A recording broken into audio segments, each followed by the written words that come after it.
నమస్తే అండి. ఈరోజు ఎల్జీ మైక్రోవేవ్లో మనం రైస్ ఎలా కుక్ చేసుకోవాలో చూద్దాం. ఈ బౌల్ని కొంచెం థిక్నెస్ అనేది ఉంటుంది. దీనికి ఈ విధంగా ఉంటుంది క్వాలిటీ. మెజర్మెంట్ పరంగా చూస్తే మనం ఈ కప్పుడు రైస్ తీసుకున్నాము. 2 గ్లాసెస్ ఆఫ్ వాటర్, అంటే మనం మెజర్మెంట్ 1 గ్లాసు రైస్ తీసుకున్నాం కదా, ఇప్పుడు అందుకనే 2 గ్లాసెస్ ఆఫ్ వాటర్ దీంట్లో వేసేయాలి. ఇప్పుడు రైస్ మీద లిడ్ అనేది క్లోజ్ చేసేసి, ఈ లిడ్కి వచ్చేపాటికి ఏంటంటే లిడ్ క్యాప్స్కి ఇలా గ్యాప్స్ ఉంటాయి. ఈ గ్యాప్స్ నుంచి లోపల ఉన్న ఆవిరి మనకి బయటికి పోతూ ఉంటుంది.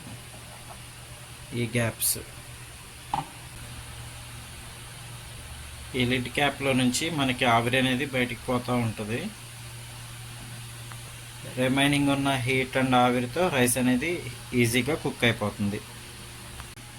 ఇప్పుడు మనం టప్పర్వేర్ బౌల్ని లోపలికి ఇన్సర్ట్ చేసేసి టైం పెట్టుకుందాం.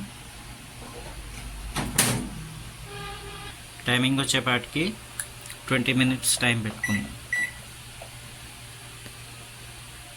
20 మినిట్స్ పెట్టి స్టార్ట్ చేసుకుందాం. ఈ ఎల్జీ సోలో మైక్రోవేవ్లో మనం రీహీటింగ్ చేసుకోవచ్చు.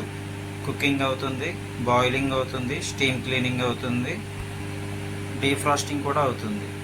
కుకింగ్ వచ్చేపాటికి ఏంటంటే మనం వాటర్తో కలిపి చేసే ప్రతి ఐటెం కూడా కుక్ అయిపోతుంది. హీటింగ్ వచ్చేపాటికి ఏంటంటే ఆల్రెడీ కుక్ చేసిన ఐటమ్స్, డీప్ ఫ్రిడ్జ్లో ఉన్న ఐటమ్స్ మనం నార్మల్ స్టేజ్లోకి మార్చుకోవడానికి ఉంచుకోవచ్చు. నెక్స్ట్ బాయిలింగ్ వచ్చేపాటికి విత్ వాటర్తో చేసుకున్న ఐటమ్స్ అన్నీ బాయిలింగ్ అయిపోతాయి. స్టీమ్ క్లీన్, ఇప్పుడు ఇలా చేసుకున్న తర్వాత ఏంటంటే మనకి లోపల వాటర్ ఏదన్నా స్ప్రెడ్ అయినా, నార్మల్గా కారం, ఉప్పు అలాంటివి ఏదన్నా పడినప్పుడు స్టీమ్ క్లీన్ చేసుకుంటే ఆటోమేటిక్గా లోపలంతా క్యావిటీ అనేది క్లీన్గా ఉంటుంది.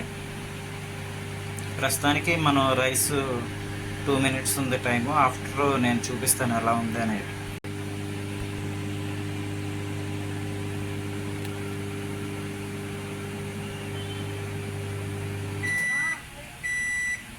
ఉన్న వాటర్ మనకి ఆ గ్యాప్స్ నుంచి అలాగా బయటికి అలా పంపిస్తుందండి.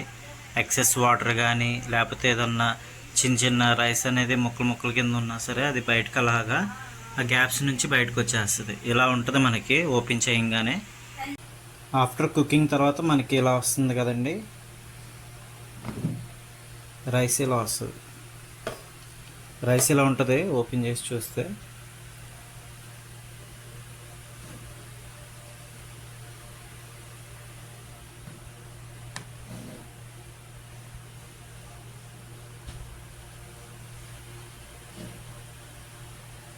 చాలా బాగా కుక్ అయింది.